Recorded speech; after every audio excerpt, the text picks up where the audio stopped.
All right, so I might kick off. Thank you, obviously, everyone, for giving up some time in your days on this Thursday morning to come along and join us for a session and us sort of sharing some of our insights around the way we as a practice work with the Hogan suite of assessments and how we sort of advise our clients in relation to being able to maximize the return on investment from using the Hogan suite, and in fact other assessment suites as well.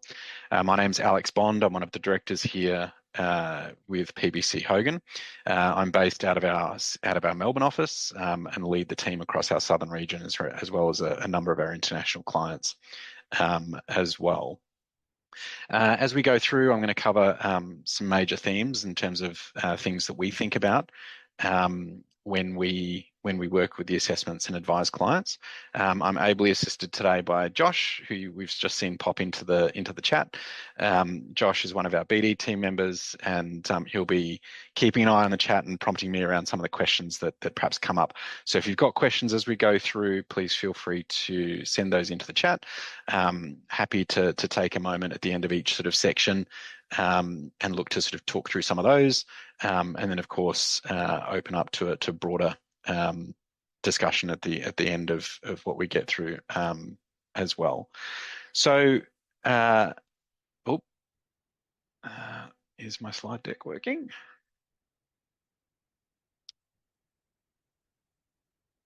There we go.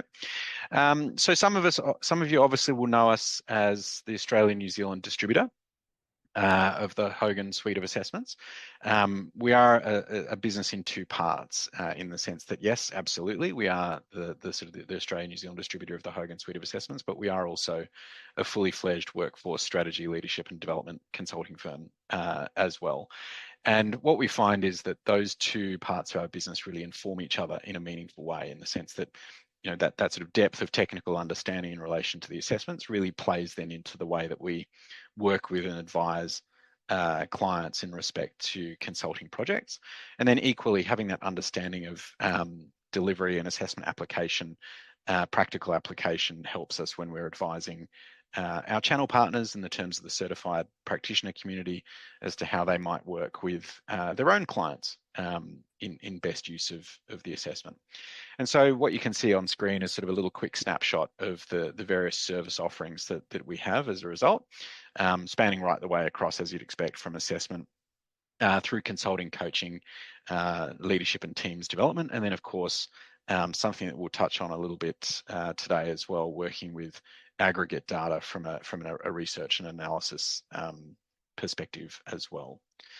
Of course, we all know the extensive and great value of the Hogan assessments themselves when we're working in that individualized environment, and the fantastic depth of insight that we can get from using the tools when we're working with individual candidates. And of course, that's the critical piece to the work that we do, which is that individual behavioral change and self-awareness building, and then sort of development activities and things like that. It really is where the development rubber hits the road.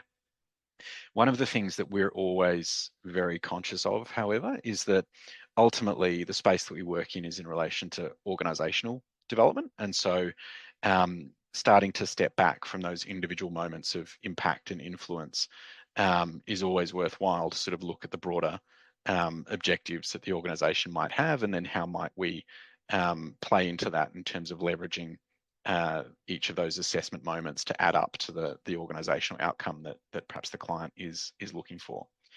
I think it's always a really useful reminder to put ourselves into some context and think about often the environments that we're working in and which the clients will engage us as a result of. And so the things that we certainly see coming out to play in the client base at the moment is really how do we deal with disengagement levels. And the reality in relation to engagement and disengagement is ultimately that we generally sort of celebrate and trumpet engagement scores that are sort of in the 70s and 77% engagement score, things like that, but which does then beg itself a question of, well, that leaves a remainder of 23% or near enough 1 in 4 of your workforce being in that sort of disengaged space, which of course leaves a lot of headroom for improvement.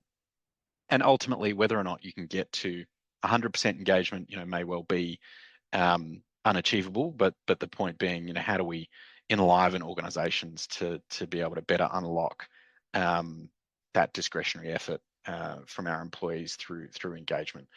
The other thing, of course, is the critical role that leaders play in that picture, and therefore focusing on that as a particular cohort in terms of being able to unlock engagement and organisational performance. And what we know, for example, is that research will tell us that people leave their leader, not necessarily the organisation, and so leaders have a huge amount of impact on engagement or disengagement, and that level of organisational performance that we're looking for. On the left-hand side of this sort of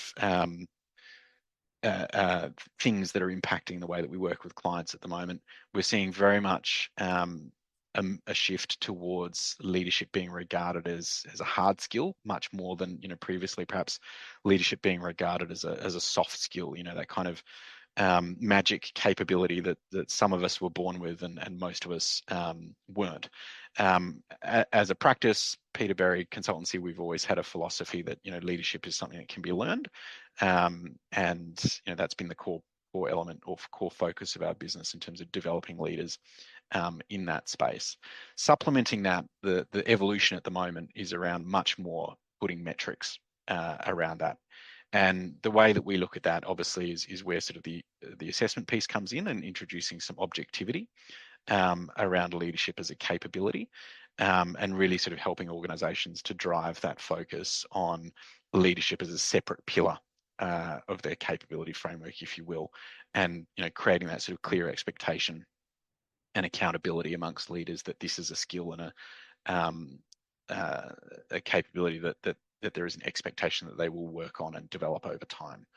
The other element, costs, of course, is I think something very real that all of us will be experiencing at the moment.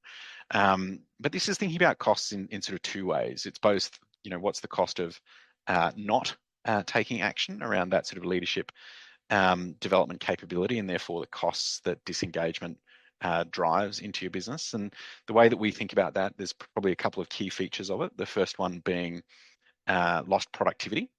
So we know that disengaged employees are up to 20% less productive than engaged employees. And then consequently as well, we know that, as I touched on earlier, leadership has an impact on your turnover levels as well. And of course, recruitment carries a cost with it as well.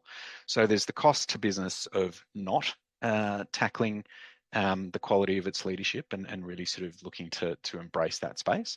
And then on the flip side of that, of course, is the cost of doing something about it, right? Which of course we would all experience in scoping and delivering projects for our clients, both in terms of assessment costs, but also hourly rate and sort of delivery costs through consulting and things like that. So being able to balance those two things is a really critical feature of what we do, and being able to support our clients to see the return on investment from what they do. In that sense, there's four key themes that sort of emerge at the moment, and we sort of definitely are talking to our clients about in this sense: trust, time, reuse, and data. And we'll go into each of these in a little bit more detail over the next 20 minutes or so that we've got together. When it comes to trust, from our perspective, we look at this very much as what's the operating environment that we establish with the client around the project. And in some ways, it's all of those secondary features of project delivery. So yes, absolutely, that critical moment of the debrief is really important. But the way that we'll start to frame, what's the environment of trust that we can create, is around really looking for ways of starting to open minds, if you will, in terms of being able to lean in from a candidate perspective and approach the debrief task, approach the assessment task, approach the development activity framing task with as open a mind as possible.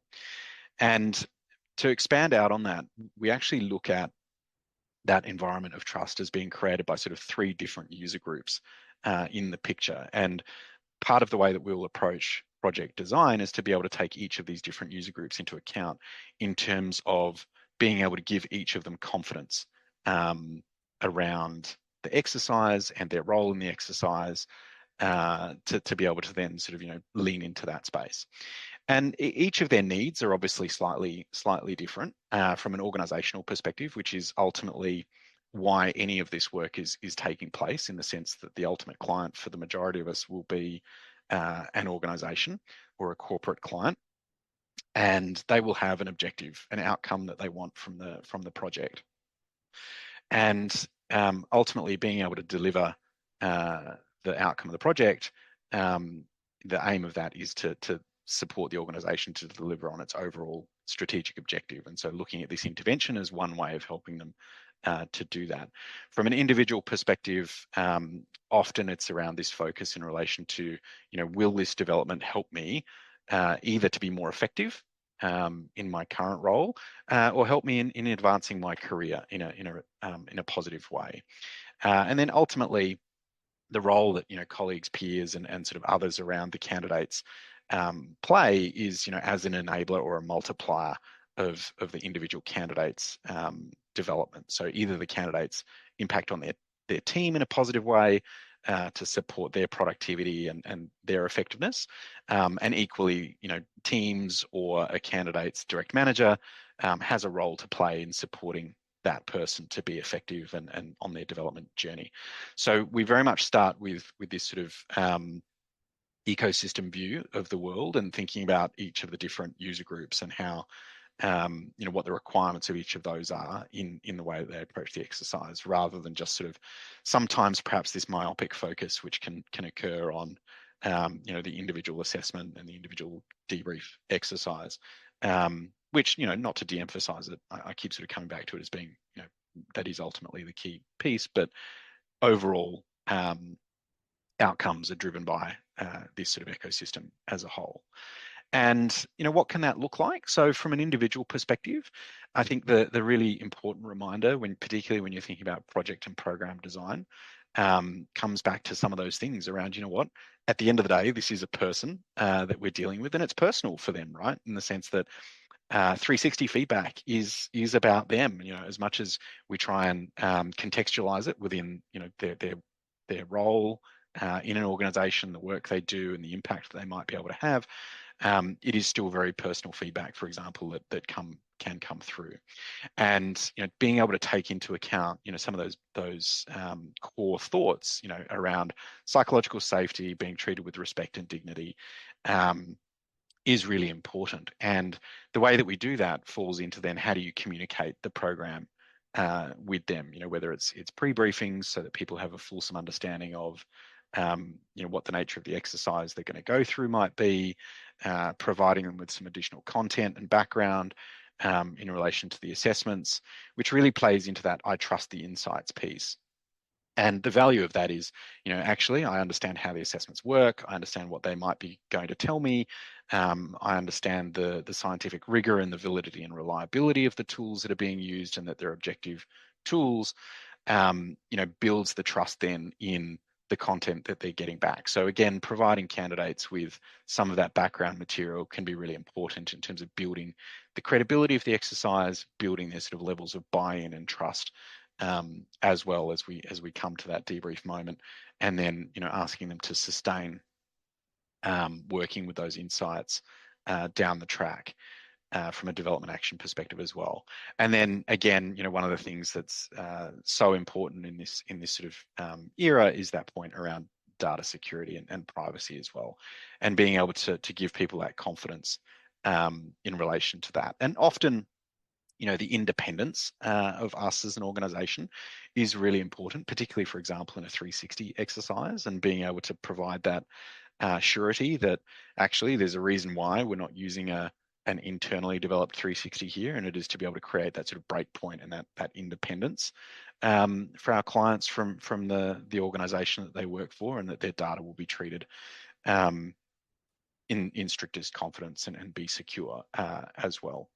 Obviously, from an organizational perspective, they want to work with and their people and design programs that are mindful of their workforce's psychological safety, that they're managing risk well around those sorts of things, and obviously in relation to the quality of the assessments and approach and methodology, that they're following best practice in the way these types of exercises are delivered and their candidates and their people are worked with in terms of achieving those outcomes that they want. Again, 360 as an example, simply because that tends to be where the colleagues and direct reports come into the picture.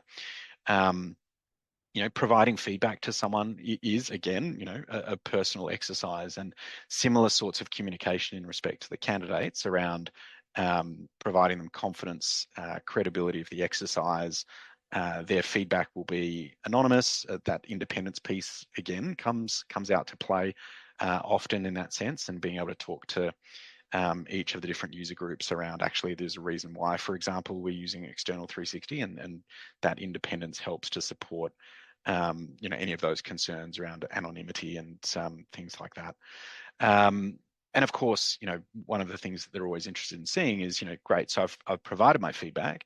What happens next, and then sort of having those sort of pathways, not just pre development moment, and then sort of it becoming, again, very much an individual development exercise, but maintaining that sort of bandwidth around these multiple user groups as everybody being involved in the exercise, while we work with individuals. Ultimately, as I said earlier on, the objective is to drive organizational outcomes.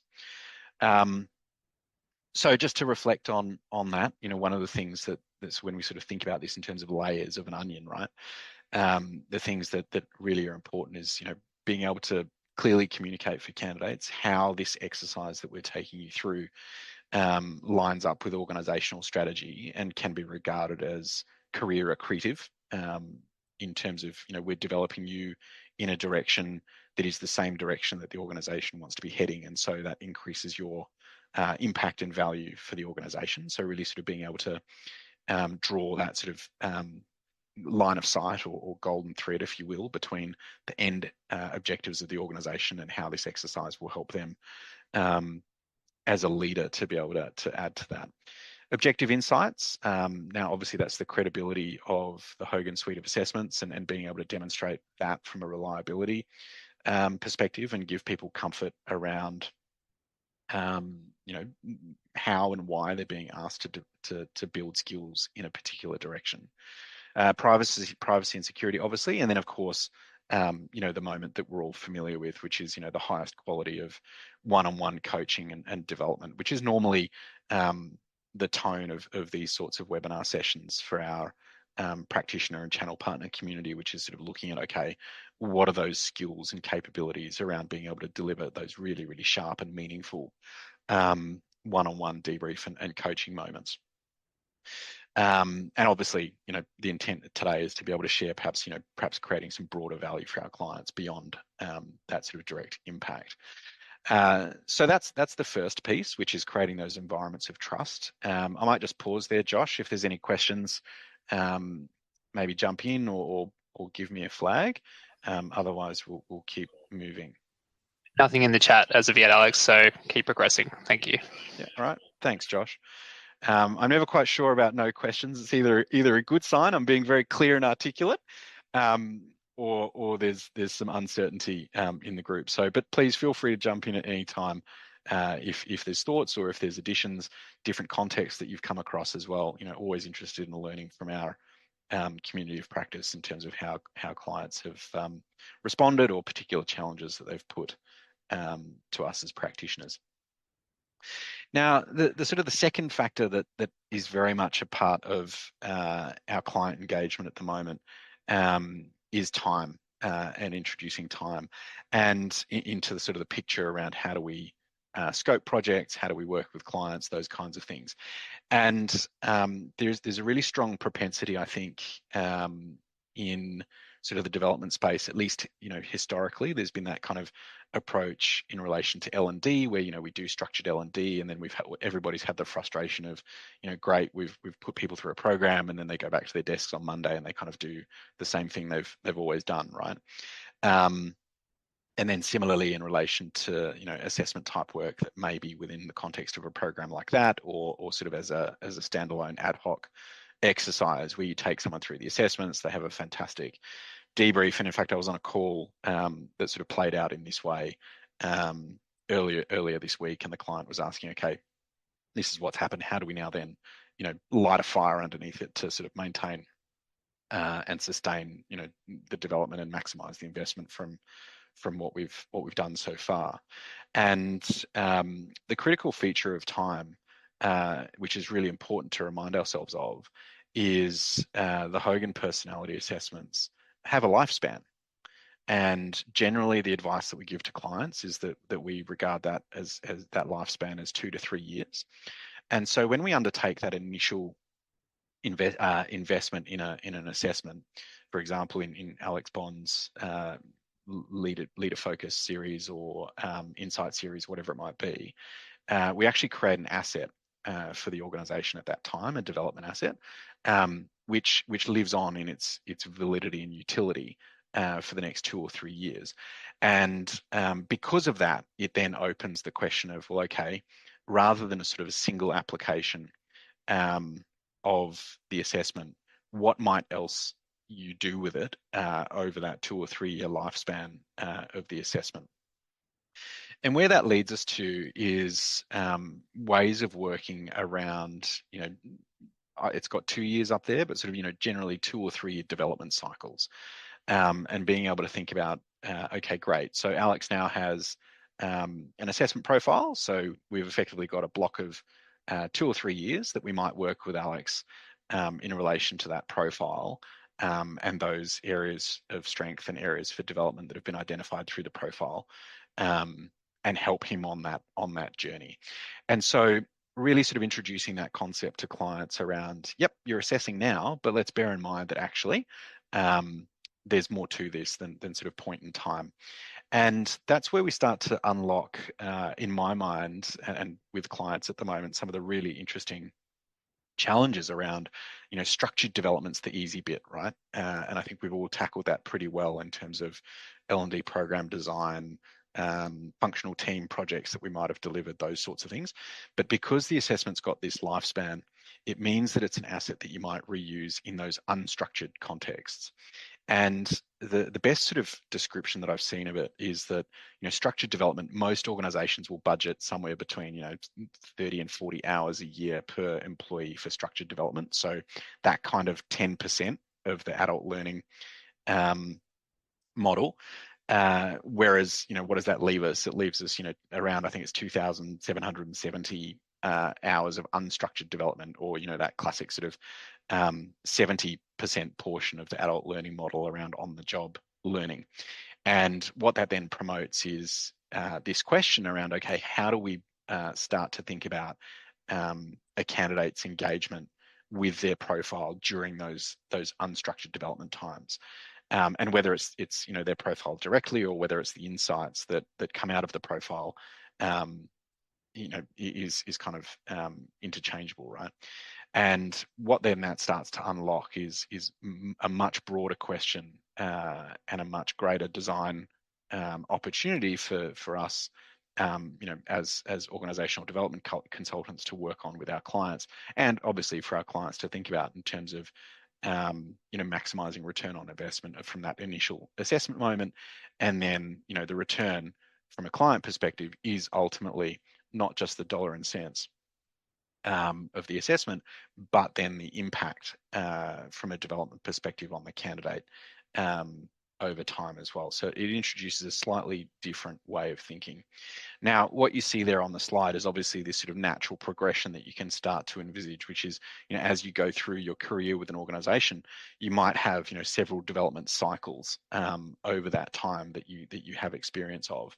And what we've pictured here is this kind of connection between, say, midterm and short-term insight for a candidate, to be able to help them understand across the period of a cycle, or the validity of a personality assessment, what's my progression, what's my change. And the way that we would generally do that is by introducing a 360 stream in parallel. And so at the initial point of personality assessment, we might also do a 360 to sort of set that baseline of where am I up to from a development perspective. And then you might have a midpoint 360 and then an end of cycle 360, which of course then becomes equally the 360 for your next cycle. And being able to sort of see that progression. And this is something that's not unknown. So, for example, we have very large global clients that work for that use the 360 across all of their people leaders globally. And everybody's got a different baseline, but ultimately their expectation of their people is that if you're a people leader, your 360 results will be as good as, if not better, than the previous cycle. And there's a really important point in what I've just touched on, which is we find creating this sense with candidates of expectation helps to drive a level of accountability and investment in their own development. And this is the part that starts to unlock some of that unstructured development time and engage people in their development during that unstructured time. And it's in some ways it's a little bit of a blunt instrument because it's coming back to that point around what gets measured gets done. And so if you're clear in understanding that actually I'm going to be re-360'd at some point in the future, and there is somewhat of an expectation around seeing change in my results, and of course clients will set their own benchmarks as to what their expectations are.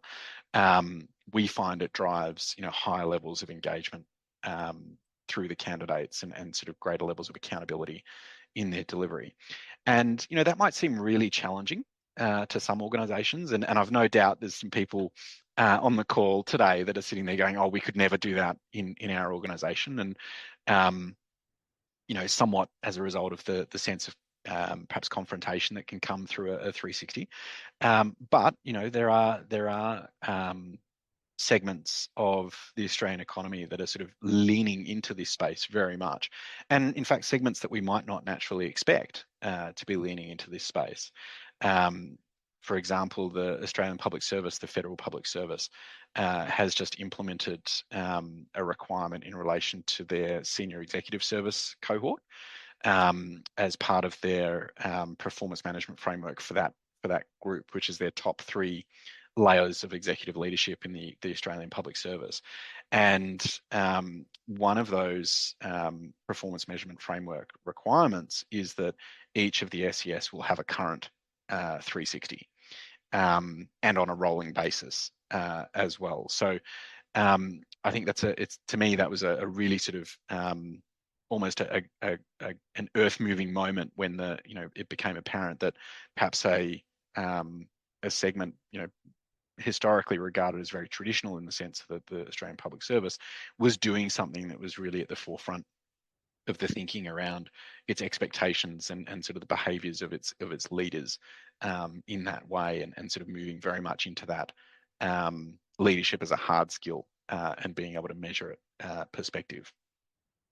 The other thing that as an overlay, once you start thinking about these development cycles, the other thing that you can add as an overlay is how do you build the candidate development profile over time in terms of an asset. And in some ways, this is sort of then starting to think about, what that career journey looks like. And at some point, early career stage, you might be using one type of assessment. And as someone progresses in their career, you might add to that assessment with another one, which sort of expands their profile, and then so on and so forth, expanding the profile as you go with greater depths of insight over time. And in some ways, that's a just-in-time model in the sense that you're managing both assessment cost in relation to the position of the role within the organisation, but you're also managing the depth of insight that you're providing to the candidate. So you're not drowning them in insight or trying to be too nuanced in the insight that you're providing, rather than sort of providing them with the right tools at the right time in their career to help them to be effective. And then as they progress, expanding that sort of insight and the tools that they might be working with out over time. And you'll start to see that what this then that unlocks, and I've no doubt people sort of are jumping ahead and sort of thinking about this, is that it builds candidate familiarity when you sort of start to take these sorts of approaches, because candidates start to, they build an understanding of what, for example, their Hogan profile looks like, the type of insight they might get from it, how it then relates to their day-to-day. And the more they work with it during the course of their career, the greater the nuance and the greater the insight. So again, it's kind of breaking down those barriers when we come back to that environment of trust around, I know what I'm dealing with, this is how we do development here. I'm not trying to search between different assessment models for the source of truth, and really sort of playing into that sense of confidence that candidates can have in being developed in a direction that's meaningful both for the organization and their careers. Just to expand on that last point, in relation to development with purpose, we find that a key part of our process certainly is to at least somewhat introduce the concept of baselining. And there's really three ways that you might do that. The first one, obviously, is a lot of organizations will have stated, for example, capability frameworks or organizational values or whatever they might be. And and if they don't have those, there's certainly off-the-shelf frameworks, for example, like the PBC Hogan meta competencies that are the key leaders of the key behaviors of the top 75th percentile of 360 results that we've identified, as distinguishing that top 75th percentile from everybody else that's taken a 360. So either a client brings their framework, or we can introduce an off-the-shelf framework, or of course you can develop one with the client, depending on their unique needs as well. But the key to baselining, of course, is it just sort of sets that line in the sand around, okay, I now have a candidate's assessment results, and I can see how closely aligned they are, or how misaligned they are with where we want them to be in terms of being effective leaders, and what our aspiration for our leaders and their contribution to the business is as well. So again, setting that baseline and providing that clarity is both really important for the organization in terms of, yep, the program is on track and targeted at achieving the outcomes that we want to achieve as an organization, but similarly gives candidates that confidence that I'm being developed towards a specific end, which is both supportive of the organization, but also my personal career aspirations as well. And then, of course, with a tool like a 360, for example, there's the ability to measure and remeasure, as I was talking about earlier, in respect to that baseline. And again, there'll be people in the audience, obviously starting to think about, well, hang on, if I've got 100 people that we're doing this with, we can then start to look at how's the cohort developing over time towards that aspiration, which is, again, a really important question amongst clients at the moment, is starting to introduce that data and the evidence base in respect to the things we're doing here are driving impact in terms of the quality of the workforce and the quality of the leadership that resides within the organization. Again, of course, as you sort of build out a development profile, starting to combine assessments together in that sense gives a greater depth of insight to the candidates that I touched on earlier. The most obvious one for us, and which is sort of on repeat when we're working with both practitioners and clients, is of course the value of combining personality and 360 that I touched on earlier. And not to over egg it, but 360 is great in the sense of what is Alex doing in the workplace today, the behaviors that we're seeing that are playing out in sort of the impact that he's having, but not necessarily particularly useful in relation to, well, why do I do those things, right? And so perhaps there's sometimes a gap in working with candidates around their 360 and being able to understand, what is it that's driving me to do those things, which of course is where then personality comes into the picture and helps us to join those two things together. Again, I might just sort of pause there before going on? Any questions or comments? Thanks, Alex. Really positive feedback on delivery so far. Questions for clarifications on terms used, which we've answered in the chat, and requests for resources after delivery. But nothing to discuss now. Yeah, sure. Okay.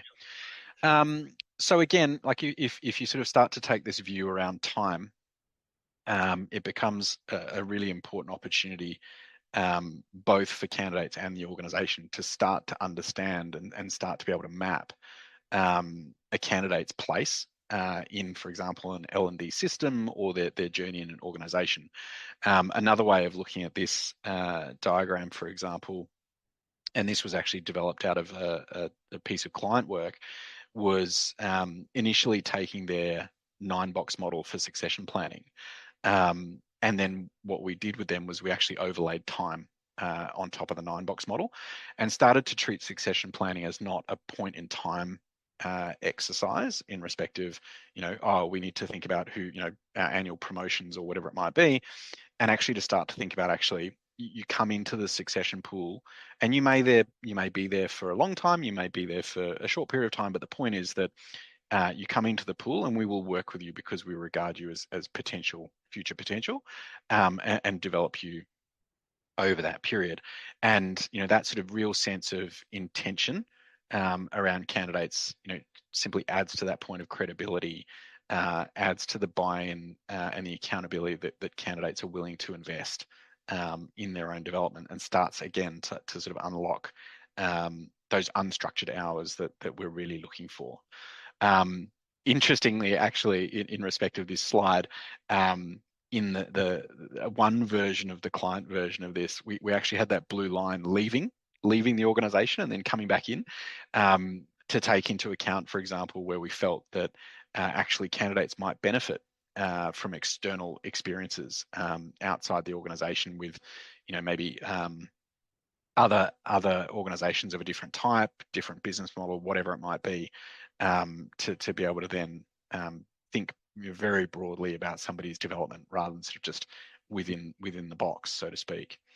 So again, contextualizing the development landscape, those sort of structured milestones, the unstructured time in between, how we might regard them as talent, and really start to think about talent management and development and L&D as a sort of an integrated and systemic approach in delivering the organizational capability that we want and need for the future.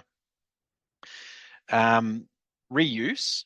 This is the sort of the third before we get on to the fourth, and reuse in the next one, which is data, are much quicker to talk through. I'm conscious of time, and I do want to sort of make sure we have time to open up to the floor a little bit as well. Reuse in some ways comes back to that model that I just showed you, right? Around how do we think about this as sort of an integrated landscape.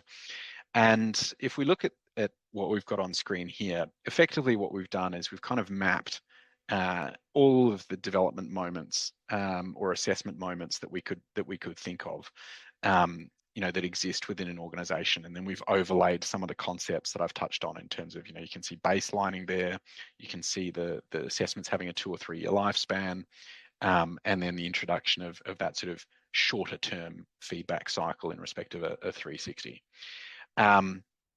The reuse component really comes alive in the sense that, again, if we think about that 2 or 3 year lifespan for a personality assessment, and I'll give you a basic example. So at each of these points on the diagram, you, as an organization, you might be undertaking an assessment moment of some sort with candidates. And the key piece to remember is that post that initial moment, again, those assessments will have a lifespan. And so as a data asset, absolutely, they're valid for the candidates to continue to use those data assets, but equally for the organization, they're available for reuse as well. So what do I mean by that? We might, for example, be using assessment in recruitment and selection. Great. Once we've selected a successful candidate, we might then, for example, because we've still got their assessment data, we might reuse that profile for an onboarding debrief to support that candidate in their first 100 days and make them as successful as possible in their integration into the organization. And that sort of starts to play into that space around, we know that the better the quality of your recruitment and onboarding experience, the flatter your curve in terms of getting to the point of when you might exit an organization as well. So the better that experience, essentially the longer the lifespan you've got, or the longer the likelihood of the lifespan you've got in the organization. So again, you could reuse that assessment in onboarding. That person then might participate in some sort of a development program. You can reuse that assessment again within that 2 or 3 year window. And of course, what you're doing from a basic budgeting and cost perspective is that you are spreading the cost of that initial assessment moment across these multiple points of reuse. And the way that we work in that space, of course, we maintain all of that data on Halo platform, the Hogan Halo platform, and then we work with our clients to be able to manage the availability of that data for whatever different purposes they might put it to. And what does that look like? So, for example, some of our larger clients, where we've got these sorts of models in place, we will work with them around, you've got a frontline leaders program coming up, send us the list of people that are participating in that program. We've got assessment data for, 7 of your 10 participants. So you only need to assess 3 of them for the purpose of that program. But actually 2 of the 7 that we've got data for, that data's out of date, so we'd recommend refreshing those. And so instead of assessing 10 people for the unique use of a particular program, they're really only assessing 5 because they're going to reuse the other 5 profiles that still have some life in them from a use case perspective. So working through with clients in that really sort of integrated way helps them to better manage their cost, better manage their assessment data. But the other thing that it drives is once you're working with a client in respect of reuse of their assessment data, it starts to drive, particularly for candidates, those additional touch points with their profile. So in that example that I talked us through earlier, the candidate will have contact with their profile during the course of their onboarding. They might have a secondary conversation in relation to that debrief with their direct manager. They'll have a third use touch point with that profile in respect of whatever development program they might participate in, and then other use cases down the track. And so for that individual, we've started to build familiarity with profile. We've started to build an organizational norm around, this is the way that we do development here. This is the language of development that we use. This is the expectation of development. I keep being brought back to my profile. I keep being brought back to my development insights and those sorts of things. So really sort of building those foundational building blocks of engagement with an individual's own development. So that's really when we talk about integrated assessment strategy, that's the foundation of it, which is how do we look at an organization's assessment usage, all of the places that you might use assessment across your organization, and then how do we start to stitch those together in a way that helps you to maximize not only the cost management perspective that I touched on, but the return on the investment in the assessments that you're making in all of these secondary ways outside of the immediate debrief moment and direct impact with the candidates. So that's sort of what I want to touch on in terms of reuse and what that kind of looks like from a client perspective. It does also shift the conversation in the sense that it takes it out of that sort of unique candidate or team project or level of discussion and does require a much broader level of thinking across the organization. And ultimately what we're trying to combat here with clients is a scenario that we see fairly regularly, in the sense that you will come into an organization and you might see different assessment suites being used for OD, organizational development, different assessment suites being used for selection and talent acquisition, and different assessment suites for different levels of seniority within each of those contexts.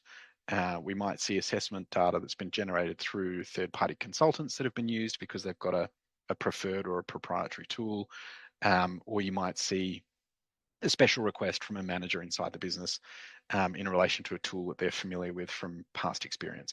And so you really end up with this fragmented environment of different assessment models in play across the organization, depending on context.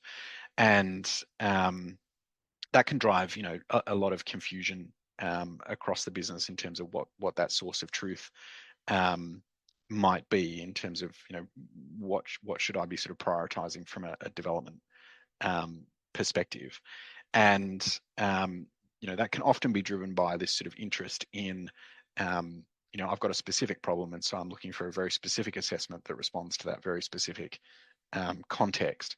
But what it doesn't take into account is what's the broader objective at play here. And so taking this kind of perspective helps us to sort of just step back for a moment and go, okay, hang on, let's not lose the wood for the trees, if that makes sense. And the next point that we're going to move on to is really then what drops out the bottom of that once you sort of start to clean up the noise around that sort of fragmented assessment environment. And that is, being able to really unlock those data opportunities. And what do I mean by that? So this is effectively the same model that we just had on screen, but what you'll see down the bottom there is this aggregated leadership data pool. And how you come to that is effectively by using a consistent suite of assessments across each of those development moments. And of course, they don't need to be the same assessment reporting output, again, because you might be providing different levels of insight for different contexts. But obviously, the advantage of the Hogan suite is that it's powered by the HPI, the HDS, and the MVPI as kind of core diagnostics. And for example, irrespective of whether you're using, HPI on its own for a frontline leaders program, and you're using, for example, lead series at the top end, both of those HPI data sets can be integrated to give you a perspective of actually what does that what do each of those cohorts combined look like as a whole. And this is where you can start to get into some really interesting insights from an organizational level. How are we going in terms of the development that we're undertaking, the interventions that we're designing and delivering, the money that we're investing in doing that? How are we going in terms of shifting that from A to B over time? And similarly, you can start to look at, what's our capability as a group of leaders to be able to tackle particular problems. And what we see on this next screen then is, some of those different use cases that you might put your aggregated data to over time. And again, right the way across the employee life cycle, there's different applications that you might consider.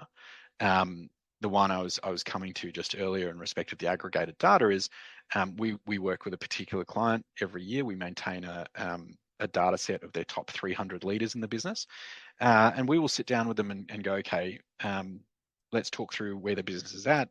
1 year, 3 year, 5 year horizons. What are the challenges that you think you might be, or the opportunities that you want to seize on over that period? And for example, there might be hypotheses or questions that you come up with around ability to lead through change because we're expecting to do a transformation, or we really want to understand if there's great alignment or what the alignment is between our leadership cohort and the organizational values, right? Or are we setting ourselves up to fail because kind of there's no natural alignment between the two? And so you can start to ask the data set these sort of really insightful questions around actually what's our reality versus our aspiration, or the challenges that we know that we might come up against. And why is that important?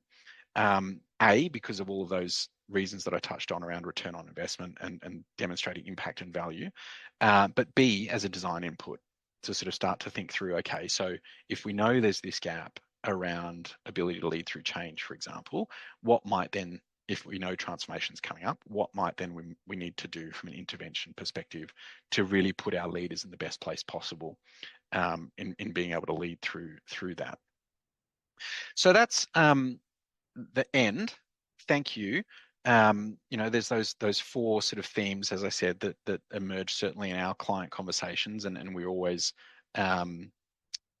focused on sort of broadening that conversation to be able to look at each of those opportunities and really maximize the impact of the assessments for the clients beyond that sort of immediate use case. So just to summarize, creating that environment of trust, taking time into consideration, which exists just by way of the nature of the assessments themselves, in the sense that if you've run an assessment for someone, personality assessment, it has that lifespan, so the data is reusable and is there to be used. So that's a latent opportunity often that sort of is just about engaging with a client to take it up and really make the most of it.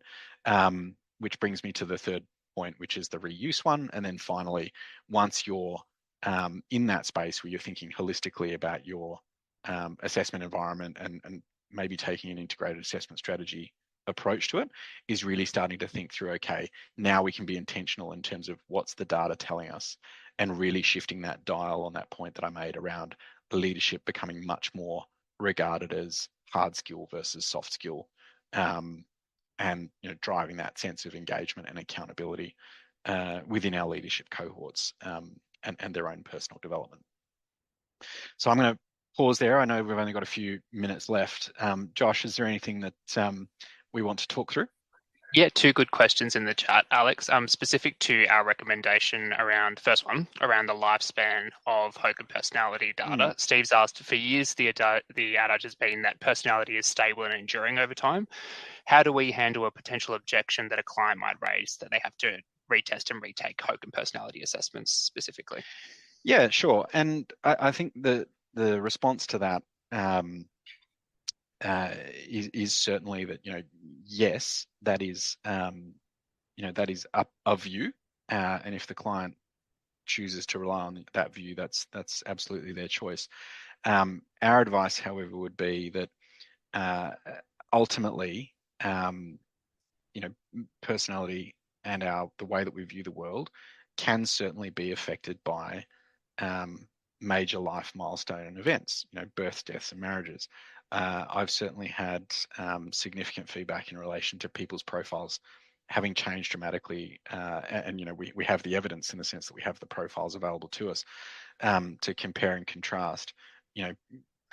It's a tired example, but pre and post COVID profiles, for example, is a really good example. But again, the model I use is the births, deaths, and marriages one, in the sense that these are things that change our perspectives. Our MD has a slightly grimmer model of that, which is, I think she calls it the 3Ds, and it's things like death, divorce, debt, and something else. It's a bit more depressing. I don't tend to use that one, but that's the general way that we would approach that question. Thanks, Alex. Second question is, when an organisation is paying the bill for the reporting IP, how do we go about balancing candidate consent and passing on all of those data insights to the client? Yeah, so the key point to that question is the consent piece, right? And that's ultimately what it comes down to, which is that you're 100% right. The organization's paying the bill, and so this whole exercise wouldn't be happening but for the organization paying the bill. But yes, at the same time, it is candidate data, and I did touch on privacy and data security as being critical in terms of creating that environment of trust. And so it does very much come back to that communication point up front around, this is the assessment exercise. It forms part of a broader development framework. There's an immediate use case. There may be others that you'll experience over time engaging with your profile, but also then more particularly B, in terms of the wording of consent, and ensuring that consent allows for those secondary use cases that I touched on. And once you're mindful of those things, which it sounds like you are, you can make sure that you're taking the right steps to make sure that data is available. The profiles can be reused, even for a tertiary purpose in terms of aggregation. Right now, I think even with a basic consent, aggregation is possible where the data is de-identified anyway, so that there shouldn't be concerns in that respect, because the candidate maintains the data, the organisation retains the reports, and then if you're working with de-identified data, the consent question is answered. Great, thanks, Alex. Positive feedback on the responses. Well done. All right. Well, thank you everyone for joining this morning. It's great to see so many of you have stayed on right through to the end. That makes me feel like I've had something valuable to add to your days, so I appreciate that. Of course, if there's any questions, thoughts, or you're tackling or juggling immediate challenges in this space, let us know. Happy to engage and talk further.